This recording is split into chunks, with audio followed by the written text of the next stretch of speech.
উত্তর চীনের বিস্তীর্ণ তৃণভূমি হিসেবে পরিচিত ইনার মঙ্গোলিয়া স্বায়ত্তশাসিত অঞ্চল। মঙ্গোলীয়দের ঐতিহ্যবাহী জাতীয় ক্রীড়া উৎসবের নাম নাদাম।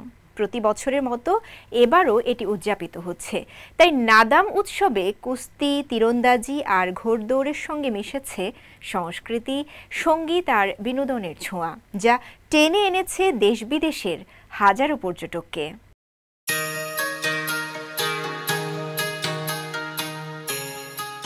মঙ্গোলিয়ান ভাষায় নাদাম মানে খেলা বা বিনোদন। শতাব্দী প্রাচীন এই ক্রীড়া আসর এখন রূপ নিয়েছে এক বিশাল সাংস্কৃতিক উৎসবে। এটি একটি গণ ঐতিহ্যবাহী উৎসব। কুস্তি, তীরন্দাজি আর ঘোড়দৌড় এই তিনটি মূল প্রতিযোগিতার মধ্যেই ভেসে আসে তৃণভূমির মানুষের সাহস আর আবেগের গল্প। উলানছাপ শহরের সিচিওয়াং ব্যানারের গেগেনতালা তৃণভূমি পর্যটন কেন্দ্রে চলছে 5 দিন ব্যাপী নানা আয়োজন। মঙ্গোলিয়ান হর্স সুপার লিগ, সাংস্কৃতিক পরিবেশনা, ড্রোন শো সবই যেন উৎসবের আনন্দে ভরিয়ে তুলেছে পরিবেশকে। পর্যটকদের উচ্ছ্বাসও চোখে পড়ার মতো।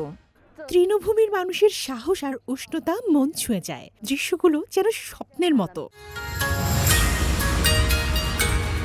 সিচিওয়াং ব্যানারের কালচার অ্যান্ড ট্যুরিজম ব্যুরোর উপপ্রধান অ্যারং হাস জানিয়েছেন, এই বছরের নাদামে প্রায় 1,50,000 দর্শনার্থী আসবেন বলে আশা করা হচ্ছে, যা গত বছরের চেয়ে 20% বেশি।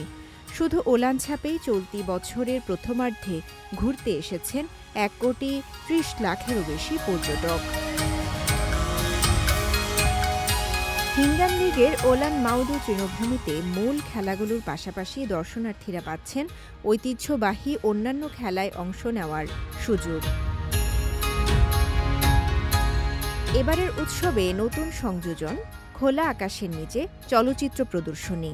এদিকে সংস্কৃতি, পর্যটন, ক্রীড়া ও চলচ্চিত্রের সমন্বয়েই এই বছরের লক্ষ্য বলে জানিয়েছেন হিঙ্গান লিগের কালচার, ট্যুরিজম অ্যান্ড স্পোর্টস ব্যুরোর প্রধান ওয়াং থিয়ানফ্যাং। তিনি আরও জানান, উন্নত করা হয়েছে স্থানীয় পর্যটন অবকাঠামো আর দর্শনার্থীদের জন্য রাখা হয়েছে বৈচিত্র্যময় আবাসন, ঐতিহ্যবাহী তাঁবু, ইয়ট থেকে শুরু করে বুটিক হোটেল, গ্রামীণ হোমস্টে আর থিম ক্যাম্পসাইট সবই মিলছে অনন্য তৃণভূমির স্বাদে। রওজে জাবিদ ঐশী, সিএমজি বাংলা।